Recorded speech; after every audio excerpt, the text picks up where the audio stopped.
Voilà, c'était là la météo concoctée par Sam Malébo qui avait prédit la pluie hier et on a connu notre première pluie après la saison sèche, en tout cas pour Kinshasa. Mais là, nous allons parler investissement ici en République démocratique du Congo avec Monsieur Calixte Matala, manager général de Kings Ridge. Bonjour et bienvenue.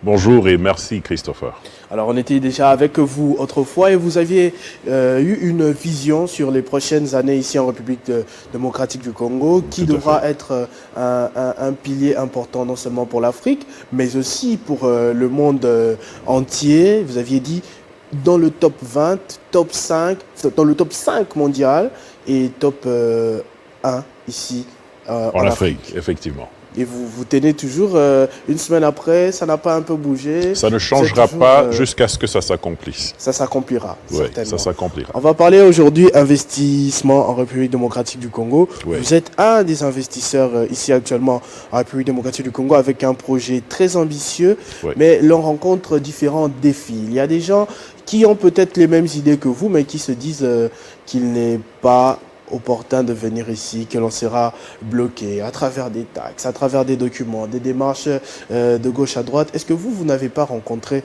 ce genre de problème? Vous, on vous a facilité, vous êtes le frère du président, le grand frère de la première dame, ou... comme ça se raconte parfois dans l'opinion. Quand c'est facile, c'est que l'on vous a facilité quelque chose.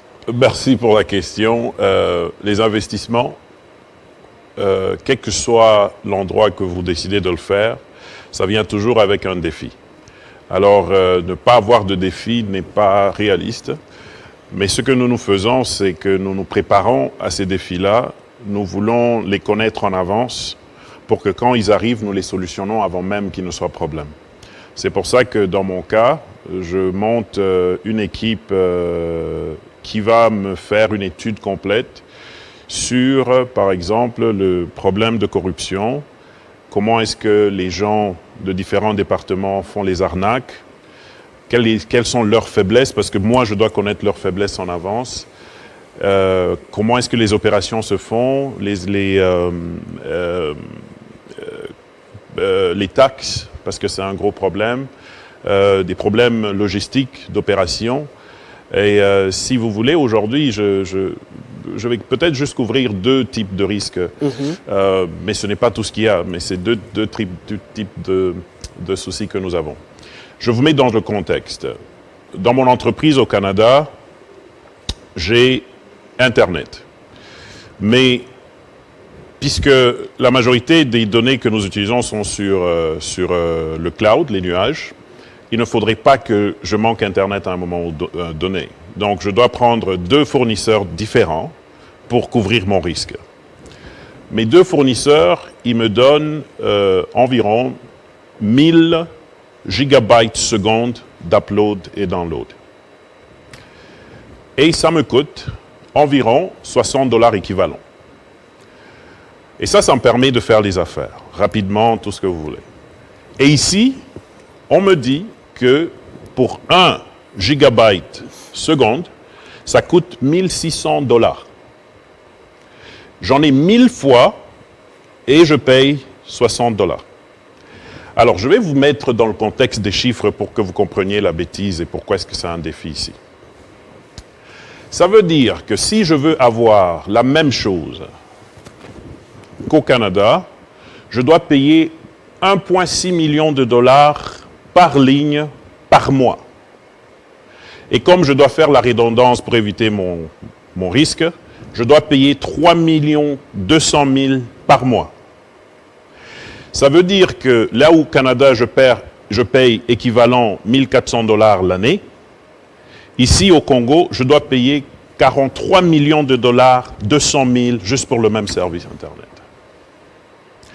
43 millions de dollars, 200 000. Et vous comprenez donc le découragement de ceux qui veulent venir comme vous, mais qui résistent, qui disent « bon, non, c'est pas encore le moment ». Enfin, je le prends un peu différemment. Parce que pour moi, la plus grande source de richesse, ce sont les défis et les problèmes. Alors ça, c'est un défi, ça veut dire que c'est une source de richesse pour moi. Et c'est pour ça que je mets toute une équipe d'études dessus.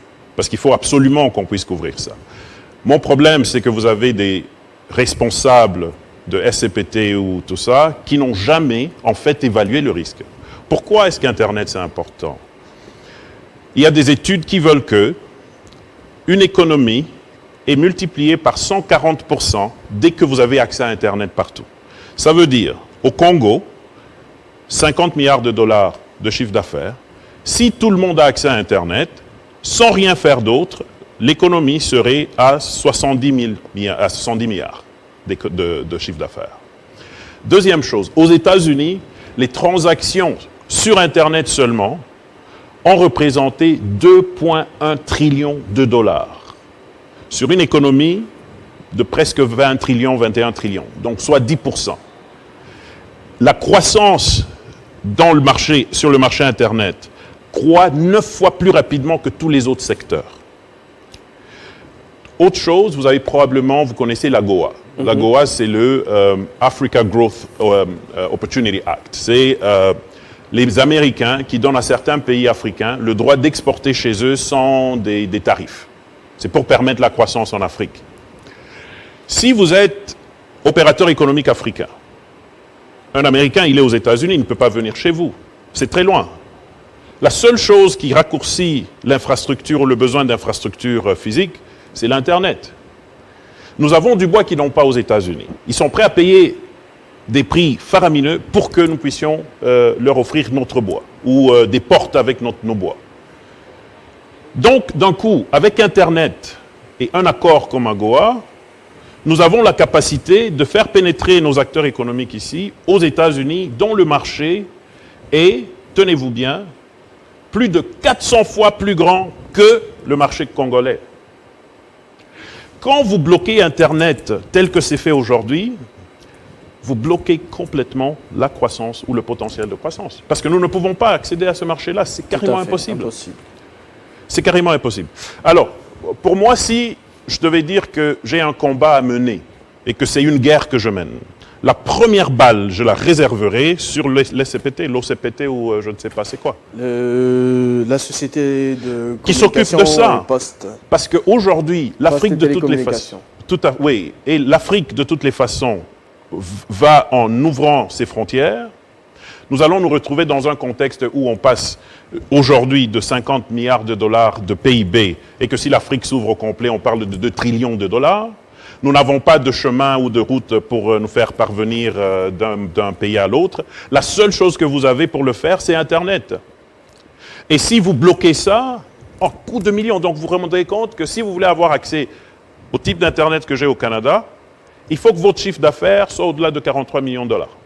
Et cela bloque, freine le climat des affaires, assassine tous les projets. Mais qu'est-ce que vous avez dit que vous avez mis une équipe en place pour essayer d'évaluer ce risque, pour pouvoir vous lancer pleinement avec beaucoup plus d'assurance et de sécurité. Et est-ce que ça a déjà apporté de fruits? Ils ont déjà réfléchi? Ils ont vu où attaquer exactement pour remédier ce problème? Enfin, l'équipe est en train d'être mise sur pied parce que hier seulement je parlais à un expert comptable, expert en fiscalité, et il faut en fait parler avec des experts de DGDI ou en tout cas tous ces ministères-là de trucs.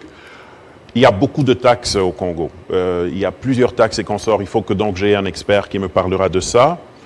Et ensemble, ils vont faire des études. Et ces études peuvent prendre 6 mois.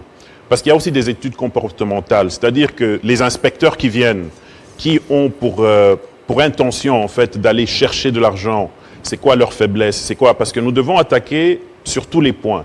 Nous devons attaquer sur le point de vue légal, nous devons attaquer sur le point de vue politique et nous devons attaquer sur le point de vue personnel, quoi. Nous devons nous armer pour le faire. Alors, il y a toute une étude qui va se faire, il y a tout un rapport que j'aurai, et ça, on appelle chez nous une intelligence, si tu veux, de pratique, que peut-être qu'on partagera certaines choses, mais d'autres, on ne peut pas, parce que ça fera partie de la stratégie de communication et de lutte contre ces choses-là. Donc, est-ce que cela ne retarde pas un tout petit peu votre projet? Parce que vous aviez parlé du temps, en tout cas, qui est très important, très réparti sur comment ça va se passer exactement. Mais c'est vrai que ça va être une révolution et que votre étude pourra aider ceux qui voudront faire comme vous après. Mais est-ce que vous ne perdez pas en temps? Quelle est votre réelle motivation? Pourquoi vous faites pas comme les autres, vous lancez à autre chose? Pourquoi vous ne vous découragez pas? Merci. Je venais de dire que pour moi, la plus grande source de ressources, ce sont les problèmes. Et pour moi, les problèmes, il faut savoir les résoudre pour faire l'argent. Alors, une deuxième chose, c'est que les problèmes, il y en aura toujours, quel que soit où on soit.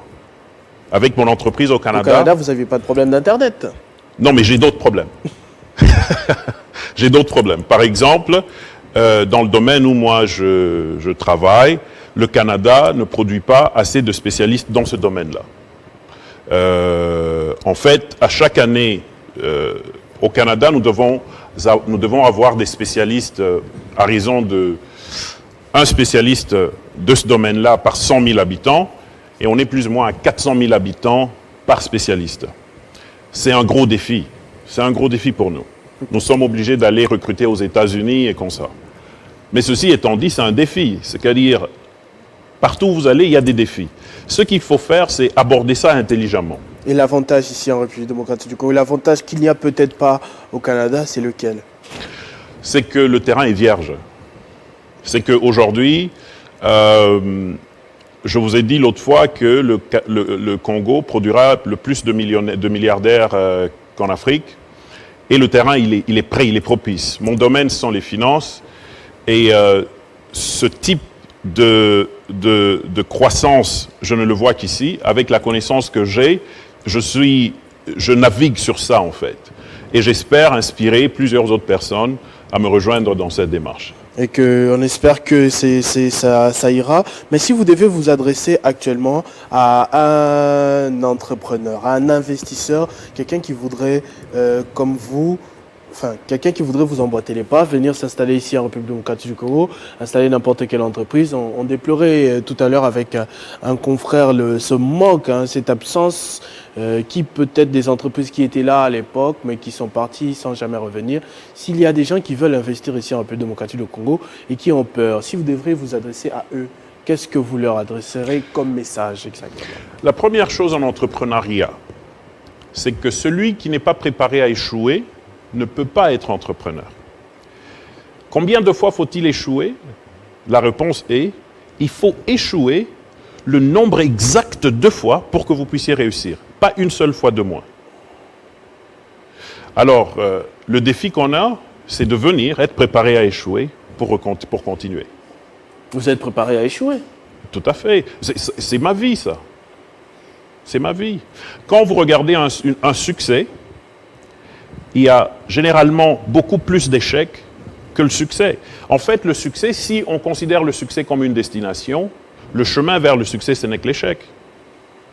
De toutes les façons, si vous vous rendez au centre-ville quelque part, pendant les 1 heure de marche que vous prenez, ce n'est pas le centre-ville. C'est la même chose. On est habitué à ça. Mais ce qu'il faut faire, c'est le faire avec objectivité. Vous vous connaissez, vous savez où est-ce que vous avez vos succès. Vous savez où est-ce que vous avez vos leviers. Mais il faut échouer. Alors, je vous donne un exemple. Dyson, c'est un Anglais qui a manufacturé des ventilateurs sans hélice et consorts. Le monsieur, il a échoué, tenez-vous bien, pas 1000 fois, pas 2000 fois, pas 3000 fois, plus de 4300 fois, quand il préparait son premier prototype d'aspirateur. 4300 fois. Et quand il a trouvé aujourd'hui, je vous dis, il pèse 4 milliards de livres sterling. Il y a un rapport direct entre combien de fois est-ce que vous vous obstinez à trouver quelque chose. En fait, de manière beaucoup plus macro, il y a une corrélation entre le montant d'argent dépensé en recherche et développement. Recherche et développement, ça veut dire échouer jusqu'à ce que vous trouvez. Et le PIB de pays. Les États-Unis dépensent le plus, c'est la première puissance. Ensuite, c'est la Chine, deuxième puissance. Ensuite, le Japon. Ensuite, c'est l'Allemagne. Il y a un rapport direct entre le montant d'argent dépensé en recherche et développement et l'économie. Les revenus, c'est que l'on gagne qui est manager général de Kingsridge. Le président, en fait. Président de Kingsridge, pour nous avoir donné ces exemples, en tout cas. Et on espère que beaucoup vous ont suivi et ceux qui hésitent encore devraient savoir que vous n'êtes pas un privilégié. Vous êtes quelqu'un courageux, prêt à échouer autant de fois possible afin de réussir avec une ambition et une vision de ce que sera la République démocratique du Congo dans les 10-20 prochaines années. Un véritable paradis d'après vous. Tout à fait. Merci beaucoup d'avoir répondu à notre invitation, c'était la deuxième fois. On va prendre à présent notre troisième invité, à la personne de Jérémy Zengolo, qui est lui le responsable du réseau ASKIP.